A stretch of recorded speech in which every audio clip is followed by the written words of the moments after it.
ప్రధానమంత్రి నరేంద్ర మోదీ 3.0 ప్రభుత్వంలో క్యాబినెట్ అయితే రీషఫిల్ అవుతున్నట్టు తెలుస్తుంది. సో ఈ నేపథ్యంలో ఇప్పటివరకు క్యాబినెట్ లో చూసుకుంటే గనక 69 మంది అయితే ఉన్నారు. సో అలాంటిది ఇప్పుడు మరో 12 మందికి అయితే అవకాశం ఉంది. సో ఈ నేపథ్యంలో తెలుగు రాష్ట్రాల నుంచి కొంతమంది నాయకుల పేర్లు అయితే వినిపిస్తున్నాయి. మరి దీని గురించి విశ్లేషించుకోవడానికి మనతో పాటు సీనియర్ జర్నలిస్ట్ సిఎస్ రావు గారు ఇప్పుడు మనతో ఉన్నారు. నమస్తే సార్. నమస్తే సార్, మరి ప్రధానమంత్రి నరేంద్ర మోదీ గారి 3.0 ప్రభుత్వంలో క్యాబినెట్ రీషఫిల్ అవబోతున్నట్టు తెలుస్తుంది. అలాంటిది ప్రజెంట్ చూసుకుంటే గనక 69 మంది ఉన్నారు క్యాబినెట్ లో. మరో 12 మందికి అయితే అవకాశం అయితే ఉంది. సో ఈ క్రమంలోనే తెలుగు రాష్ట్రాల నుంచి కొంతమంది నాయకుల పేర్లు అయితే వినిపిస్తున్నాయి. ఏమంటారు సార్? పేర్లు చాలా వినిపించడానికి అయితే చాలా వినిపిస్తున్నాయి. గవర్నర్ పదవులను ఆశించే వాళ్ళు కూడా చాలా మంది ఉన్నారు. అయితే ఇప్పుడు ఏం జరుగుతుందంటే ఢిల్లీలో బీజేపీలో ప్రధానంగా అక్కడి నుంచి వస్తున్న ఇన్ఫర్మేషన్ ప్రకారం నరేంద్ర మోడీ గారు ఉజ్బెకిస్తాన్ వెళ్తున్నారు. ఉజ్బెకిస్తాన్కి సంబంధించినటువంటి విదేశీ టూర్కి వెళ్తున్నారు ఆయన. ఈ మంత్ ఎండింగ్కి ఆయన తిరిగి వస్తారు. అంటే నెక్స్ట్ మంత్ ఫస్ట్ వీక్లో క్యాబినెట్ ప్రక్షాళన ఉండే అవకాశం ఉంది. అది రీషఫ్లింగా, ప్రక్షాళన, లేకపోతే అసలు కంప్లీట్గా దాన్ని 2029 టీంని ఏర్పాటు చేసుకుంటారా నరేంద్ర మోడీ గారు అనే దాని మీద చర్చ జరుగుతుంది. అయితే కొన్ని హింట్స్ ఇచ్చారు నరేంద్ర మోడీ గారు. ఏమి ఇచ్చారనంటే క్యాబినెట్ సమావేశంలోనే ఆయన ప్రస్తావించారు 2029 నాటికి బీజేపీ మళ్ళీ అధికారంలోకి రావాలంటే జన్జీని అట్రాక్ట్ చేసేటువంటి లీడర్స్ కావాలి. సో ఇన్స్టాలో కానీ లేదంటే సోషల్ మీడియాలో ఎనీ ప్లాట్ఫామ్ అది నీకు యంగ్స్టర్స్ని అట్రాక్ట్ అయ్యేలాగా మీరు రీల్స్ చేయండి అని చెప్పాడు ఆయన. ఎవరికి? మంత్రులకి. తాను కూడా రీల్స్ చేస్తున్నాను, ఇన్స్టాలో పెడుతున్నాను. ఆ జన్జీ కాక్రోచ్ ఉంది కదా, జనతా కాక్రోచ్ పార్టీ, ఆ కాక్రోచ్ పార్టీ నిరసనలు వ్యక్తం చేసినప్పుడు ఒక వీడియో పెట్టారు. ఆ వీడియో బాగుపోయింది, జన్జీకి కనెక్ట్ అవుతున్నానని చెప్పేసి ఆయన భావిస్తూ మిగతా వాళ్ళని కూడా అదే తరహాలో మీరు ప్రయత్నం చేయండి, లేదంటే జన్జీకి దూరం అయితే కనుక పార్టీ బలహీనపడుతుంది అనేటువంటి యాంగిల్ ఆయన చెప్పారు. అంటే రాబోయే రోజుల్లో క్యాబినెట్లు ఎవరు ఉంటారు? జన్జీకి కనెక్ట్ అయ్యే వాళ్ళు ఉంటారు.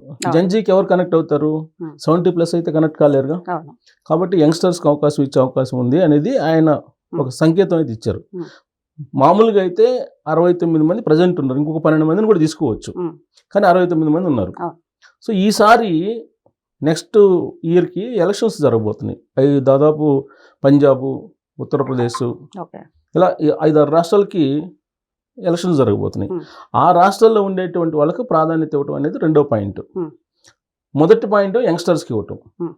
3 ఏంటంటే ప్రస్తుతం రాజ్యసభ మెంబర్స్గా ఉంటూ క్యాబినెట్లో కంటిన్యూ అవుతున్నటువంటి వాళ్ళు ఉన్నారు, వాళ్ళ టెన్యూర్ అయిపోతుంది. అలాంటి వాళ్ళని పక్కన పెట్టేటువంటి అవకాశం ఉంది అని చెప్పి కూడా తెలుస్తుంది. ఆ జాబితాలో నిర్మలా సీతారామన్ గారి పేరు ఇలా ఒకళ్ళిద్దరు వినిపిస్తూ ఉన్నాయి. ఇక 4th పాయింట్ ఏంటంటే ఇప్పుడు బీజేపీకి సంబంధించినటువంటి బోర్డు సమావేశం జరుగుతుంది. ఆ బోర్డు రీషఫ్లింగ్ జరుగుతుంది. ఎందుకు? బీజేపీ జాతీయ అధ్యక్షుడిగా నితిన్ నబీన్ రీసెంట్గానే అపాయింట్ అయ్యాడు. సో ఆయనకి పార్లమెంటరీ బోర్డు ఏర్పాటు చేసుకోవాలి.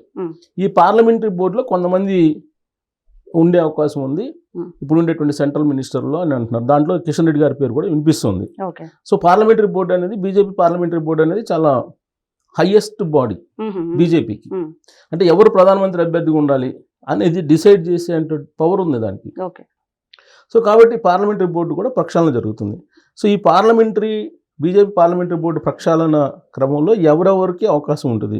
దాంట్లో చాలా లిమిటెడ్ పీపులే ఉంటారు ఆ బీజేపీ పార్లమెంటరీ బోర్డులో. దాంట్లో ప్రస్తుతం ఉన్నటువంటి వాళ్ళని పక్కన పెట్టేసి కొంతమందిని దాంట్లో తీసుకోవాలి అనేది ఒకటి ఉంది. సో ఇన్ని కోణాల నుంచి ఆలోచించిన తర్వాతనే క్యాబినెట్ ఉండే అవకాశం ఉంది. ఈలోపు మళ్ళీ గవర్నర్లు, ఇప్పుడు ఆల్రెడీ రాష్ట్రాల్లో గవర్నర్లు ఉన్నారు, వాళ్ళని కొంచెం బదిలీ చేయటం, కొంతమందిని పక్కన పెట్టడం, కొత్త వాళ్ళకి ఇవ్వటం, ఇవన్నీ ఉంటాయి అనేది వస్తుంది.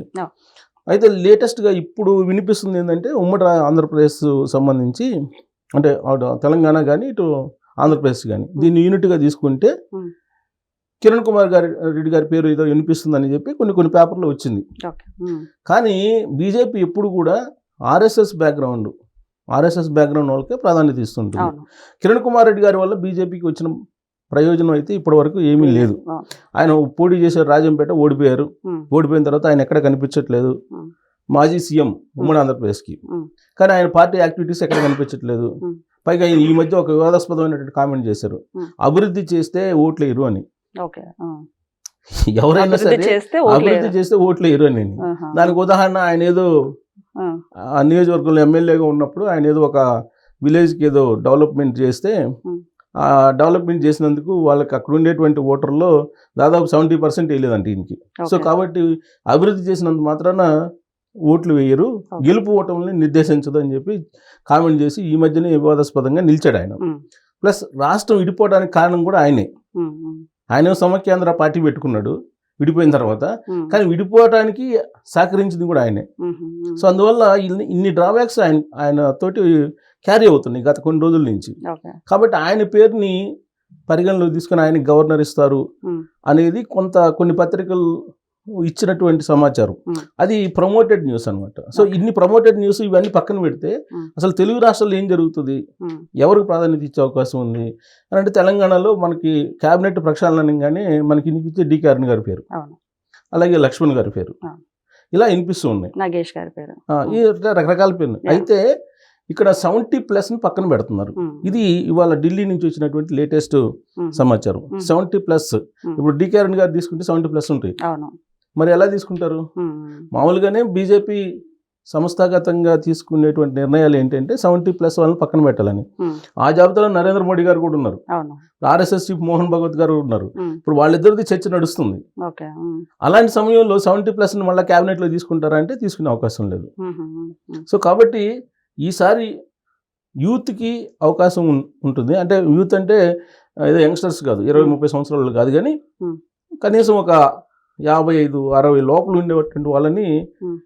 క్యాబినెట్లో తీసుకునే అవకాశం ఉందని చెప్పి ఒక క్లియర్ కట్ సంకేతం అయితే నరేంద్ర మోడీ గారు ఇవ్వడం జరిగింది. ఓకే. ఉమ్, సో ఇవన్నీ కూడా ఫస్ట్ బీజేపీ పార్లమెంట్ బోర్డు కూర్పు అయిపోవాలి, ఉమ్, ఆ తర్వాత Hmm. దీనికి వస్తారు. Hmm. సరే ఇప్పటికే ఒక నిర్ణయానికి వచ్చి ఉంటారు. Hmm. ఇప్పుడు ధర్మేంద్ర ప్రధాన్ పక్కన పెట్టారు మొన్న కాక్రోచ్ సందర్భంగా. అవును. అలాగే కొంతమంది క్యాబినెట్ మినిస్టర్స్ మీద ఆరోపణలు ఉన్నాయి. ఉమ్, ఈ ఆరోపణలు ఉన్నటువంటి వాళ్ళని పక్కన పెడతారు. ఉమ్, రాబోయే సంవత్సరంలో జరిగేటువంటి ఎలక్షన్స్ సంబంధించి ఎవరెవరు కావాలి ఉమ్, ఏది ప్రచారానికి Hmm. వాళ్ళని కొంచెం ఆ రాష్ట్రాల్లో కొద్దిగా ఎంకరేజ్ చేస్తారు. Hmm. వీటన్నిటిని తీసుకుంటే కనుక తెలుగు రాష్ట్రాల్లో ప్రత్యేకించి ఇప్పుడు ఆంధ్రప్రదేశ్లో ఆల్రెడీ చంద్రశేఖర్ గారు ఉన్నారు, అవును. అలాగే శ్రీనివాస్ వర్మ అని ఆయన ఉన్నారు, ఓకే. అలాగే ఖమ్మం ఆయన రామ్మోహన్ ఉన్నారు, ముగ్గురు ఉన్నారు. ఉమ్, ఇక్కడ 2 ఉన్నారు, ఉమ్, బండి సంజయ్ గారు అలాగే కిషన్ రెడ్డి గారు. ఉమ్, సో ఇక్కడ 2, అక్కడ 2 కొంచెం రీప్లేస్ అవుతారా లేకపోతే పక్కకు తప్పిస్తారా అనేటువంటి చర్చ అయితే జరుగుతుంది. ఆ. దానికి కారణాలు ఏంటంటే పురంధరేశ్వరి గారిని తీసుకుంటారు అక్కడ అనేది ఒకటి వినిపిస్తుంది. ఆవిడని తీసుకున్నప్పుడు అయితే అక్కడ ఉన్న ఒక ప్లేస్ని పక్కకు తప్పించాలి. ఓకే. సార్, So- ఇంకొకటి అంటే మీరు అన్నట్టు ప్రధాని నరేంద్ర మోదీ గారు ప్రజెంట్ జెన్జీ మీద దృష్టి సారించాలని చెప్పొచ్చు. అలాంటిది వల్ల నేషనల్ స్పోర్ట్స్ డే సందర్భంగా ఒక ప్రోగ్రామ్ ద్వారా జెన్జీ తోటి ఆయన వీడియో కాన్ఫరెన్స్ లో ఆయన ఇంటరాక్ట్ అవ్వబోతున్నారు. సో ఇలాంటి అంటే స్పోర్ట్స్ మీద కానివ్వండి, ఫిట్నెస్ మీద కానివ్వండి, అలాగే దేశ నిర్మాణం మీద ఆయన ఇంటరాక్ట్ అవ్వబోతున్నారు. సో ఈ నేపథ్యంలో యువతకు ఎలాంటి సజెషన్స్ ఇవ్వబోతున్నారంటారు? ఆయన ఈ మధ్యకాలంలో యువతని బాగానే అంటే యువతతోటి బాగా కనెక్ట్ కావాలి అనేటువంటి యాంగిల్లో ఉన్నారు. ఉమ్, యాక్చువల్గా ఆయన మన్ కీ బాత్ అని ఇంతకు ముందు ఉండేది, అవును. ఆ మన్ కీ బాత్ని క్లోజ్ చేసేసారు. ఆల్మోస్ట్ మన్ కీ బాత్ ప్రస్తావన ఇప్పుడు లేదు. తీసుకురావట్లేదు. అవును. ఇప్పుడు ఏంటంటే ఇన్స్టాలో పోస్టులు పెట్టి జన్జీకి సంబంధించి యూత్కి సంబంధించినటువంటి ఉమ్, అంశాలను తీసుకొని ఎగ్జామ్కి సంబంధించిన అంశాలు కానీ ఉమ్, లేదంటే స్పోర్ట్స్కి సంబంధించిన ఇష్యూస్ కానీ వీటన్నిటిని ఏ ఇష్యూ అయితే ఉమ్, యూత్ అట్రాక్ట్ అయ్యేలాగా ఉంటుందో దాన్ని క్యాచ్ చేసి ఆయన వీడియోల రూపంలో పెడుతున్నారు. ఎక్కడున్నా కానీ ఓకే. ఆయన ఎక్కడున్నా కానీ విదేశాల్లో ఉన్నా, ఉమ్, విదేశీ పర్యటనలో ఉన్నా, ఎక్కడున్నా కానీ ఉమ్, యూత్ కనెక్టెడ్ ఇష్యూస్ని తీసుకొని ఆయన వీడియోలు పెడుతున్నారు. Hmm. అలాగే మిగతా క్యాబినెట్ మంత్రులు కూడా అలానే పెట్టాలంటున్నారు. అంటే రేపు రాబోయే రోజుల్లో Hmm. బెంచ్ మార్క్ ఏంటంటే మీరు యూత్ కనెక్ట్ అవుతున్నారా లేదా, అవును. యూత్ సమస్యలు ప్రస్తావిస్తున్నారా లేదా, ఉమ్, ఉమ్, యూత్ తోటి మీరు తిరుగుతున్నారా లేదా, ఉమ్, ఉమ్. ఇదే బెంచ్ మార్క్ తీసుకొని క్యాబినెట్ ప్రక్షాళన ఉండేటువంటి అవకాశం ఉంది. Okay sir, thank you. Thank you.